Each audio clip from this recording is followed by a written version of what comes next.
ডিউটিতে উপস্থিত না হয়ে উড়োজাহাজের ওয়াশরুমে নগ্ন হয়ে উদ্দাম নাচের অভিযোগ উঠেছে এক পুরুষ কেবিন ক্রুর বিরুদ্ধে।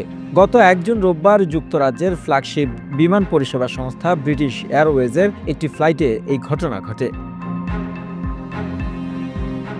রোববার যুক্তরাষ্ট্রের সান ফ্রান্সিসকো থেকে লন্ডনের হিথ্রো বিমানবন্দরের উদ্দেশ্যে যাচ্ছিল এই বিমানটি। যাত্রাপথে এমন ঘটনা ঘটার পর শোরগোল বাঁধে বিমানকর্মীদের মধ্যে। পুলিশ ইতিমধ্যে সেই বিমানকর্মীকে গ্রেপ্তার করেছে।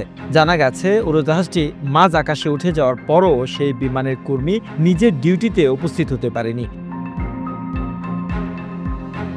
এর ফলে সময়মতো খাবার ও পানীয় পরিবেশন না করায় সহকর্মী তাকে খুঁজতে বিমানে তল্লাশি করতে শুরু করেন। কিছুক্ষণের মধ্যেই সেই বিমানকর্মীকে সম্পূর্ণ নগ্ন অবস্থায় পাওয়া যায় কেবিনের বাথরুমে। সেখানে তিনি দিকবেদিক শূন্য হয়ে নাচছিলেন। এই ঘটনায় সেই বিমানকর্মীর এক সহকর্মী সাংবাদিকদের বলছেন, আমার মনে হয় তার যখন কাজ করার কথা তিনি তখন কোনো ট্যাবলেট খেয়েছেন।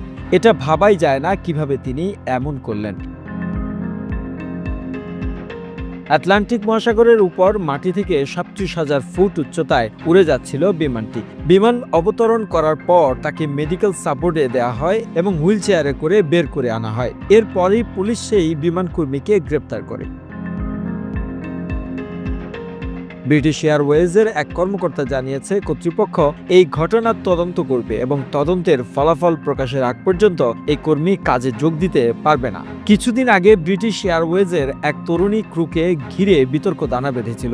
শ্রীলঙ্কায় ১.২ মিলিয়ন পাউন্ড মূল্যের গাঁজা পাচারের অভিযোগে শুক্রবার কলম্বোর একটি আদালতে পেশ করা হয়েছিল দক্ষিণ লন্ডনের কুলসডনের বাসিন্দা ২১ বছর বয়সী শার্লট মে লিকে। ব্যাংকক থেকে আসার পর গত ১১ মে বন্দর নায়েকে বিমানবন্দরে তাকে গ্রেপ্তার করা হয়। The news Bangladesh desk report.